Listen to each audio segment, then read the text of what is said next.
Okay, so if you were looking for an open world RPG to play in 2026, you may have scanned thousands of them on Steam and unsure of which one to dive into. I'm going to cut that search incredibly short. The game you need to be playing this year is Enshrouded. This game is a mix of survival, crafting, open world exploration, building, and more, all into a single title. But please, let me explain to you why this game is going to be your next favorite this year. Make sure to like the video and subscribe to the channel for more Enshrouded content. Okay, so to start out, one of the best features of this game, and one of the reasons that I very much enjoy it, is the aspect of open world exploration. And when I say open world exploration, I mean that this map is massive. You will find a nook and cranny every time that you go out and explore. I've put in well over 100 hours into this game, and I'm still finding little areas for me to dig into, little areas that I missed on my initial playthrough. And I think what's wild is that with the updates that have been rolling out with this game's walk towards 1.0 release, there have been added more little nooks and crannies that I may have missed now that they've been added to the game. See, what Enshrouded does very well is it captures the whimsy of a person with ADHD, let's be serious, is where you're going along and then you see what appears to be just like a little crypt and you say, you know what, maybe I should go and check that out. And then you go in there and look. And you fight a whole bunch of enemies, and then you get to the end of it. Oh, hey, look, there's a chest. And you open up the chest, and then it has a new type of building block, or it has a better upgrade for a weapon. Like, there's so many reasons for you to go out and just let your ADHD kind of fly free because there's so many things to get distracted by.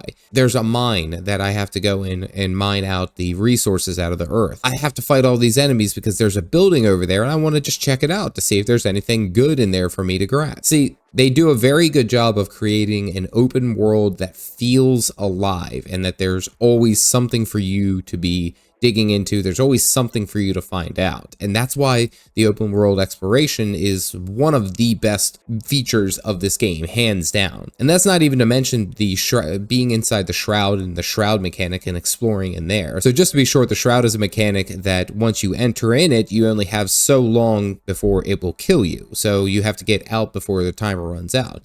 However, usually there is either bigger, better enemies, there's better resources, there's more reasons why you should go into there.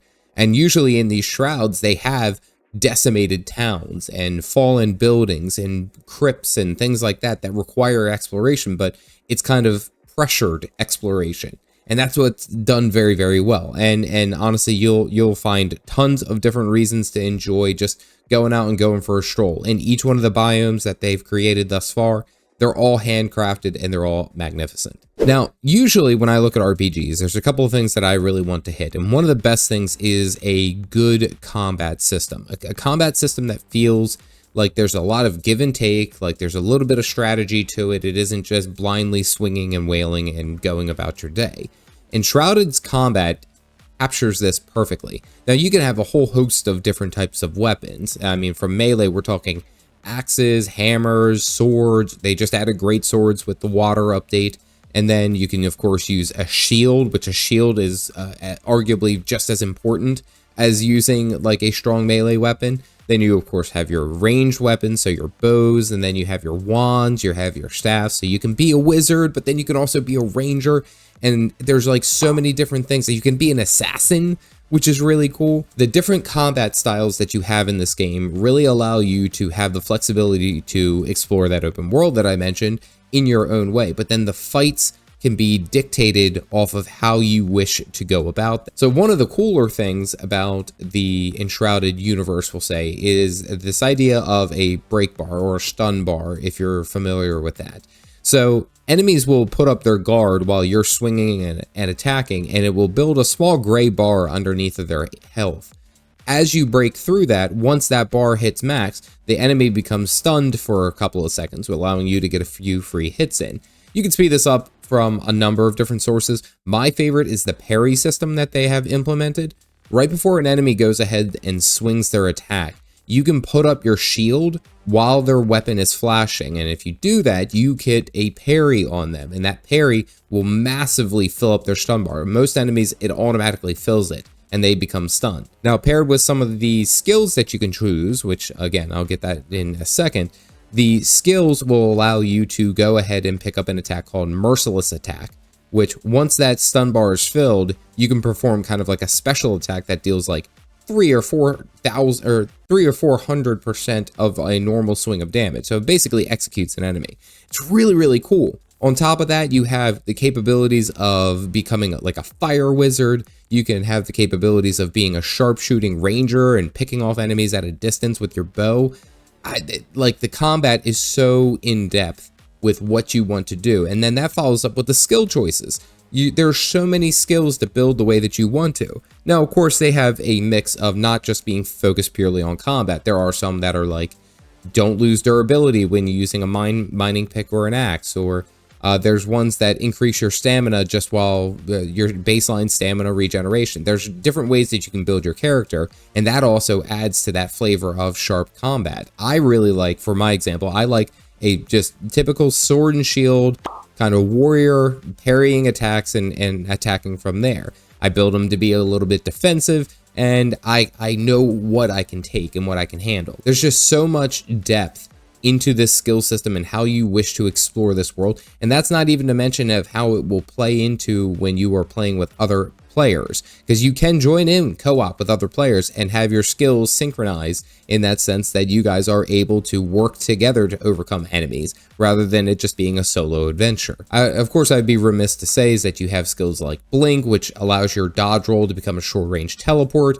You have a dodge roll attack where if you attack outside as you are going through your dodge roll, you deal extra damage. You have a sneak attack. There's so many different ways that you can build your character and play in this combat. It's incredible, and I'm only expecting it to get better. All right, so funny enough, having said all that, that should make it sound like it's a pretty good RPG. You got good combat, really great world exploration. What else could this game offer? The building in this game is incredible. And I say incredible is that it's almost to the point that it should have just been its own game itself with the building. Like there was no need to add the combat and the open world exploration. The building in this game is such a incredibly well done feature that I'm surprised that it isn't more popular. So take the kind of like creative control of like Minecraft, where you're able to build almost anything that you want, anything that's at your heart's content. Now put that into an engine where the game looks incredibly polished, no really hard, rigid edges, and a number of different resources and blocks that you can utilize. And essentially you can build anywhere. I started building a castle that's like way high up into the sky. The idea is that you have that flexibility to do what you want. Now, the way that this system works is that your buildings have to be around what's called a flame altar. Now, a flame altar is very easy to build. You only need like 5 stones. You can gather those from anywhere, literally almost anywhere. Now, the idea is that you build the flame altar, and then that gives you a block, an area, square, that you can go ahead and build your base. You can build, usually people would just build like 4 walls and a roof. Okay, that's sustainable. The idea is that you are capable of building anything, anywhere that you can place those flame altars. Now, what's even really cooler is that you can actually move the flame altars up into the air or get to other places if you wanted to really build this, and put them in some very, very unique spots to build your home base, or to build an outpost, or to build something that is super in depth. And not only that, they have tons of little, we'll say, knickknacks that you can style your house in. You can style your building. There's so many different types of blocks that you can utilize. It's astounding. And I really am not shying away at this when I say that I think out of I'm at like 120 hours into the game, and I think that I've probably spent, I don't know, about like 40 or 50 of them just building, because the game is that's just so much fun. It's so much fun building. I can only imagine what they plan on doing. With the water update, they've also recently released like fishing huts that you can build, which is incredible. Like, who wouldn't want to build a fishing hut? This game will give you plenty to do, even if it's not in the combat or the exploration. All right, so the last thing that I really want to talk about is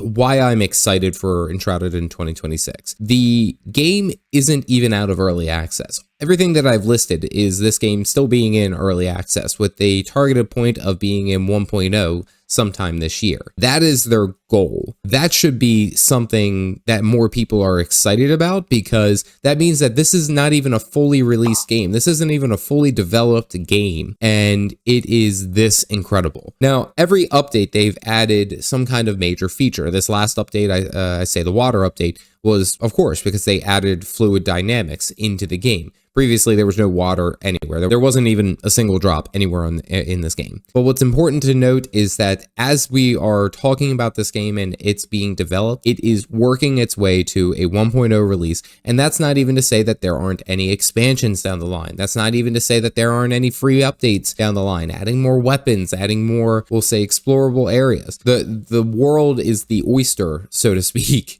Here. It is incredible where they could go, and they've done such a good job. Keen Games has done such a good job that I am actually hopeful. I'm not full of hopium, I should say. Like legitimately, I believe that this game is going to be one of the biggest releases in the near future in 2026. So I personally have been loving the hell out of this game. I'm excited for the 1.0 release, and I just wanted to add that as a tag note that you should probably be very excited. So all in all, I really enjoy Enshrouded, and there's a lot of other reasons that you could enjoy Enshrouded. I just highlighted the big ones that I like the game for and why I keep coming back, and it's one that I think is going to be, like I mentioned, one of the bigger releases in the 2026 year.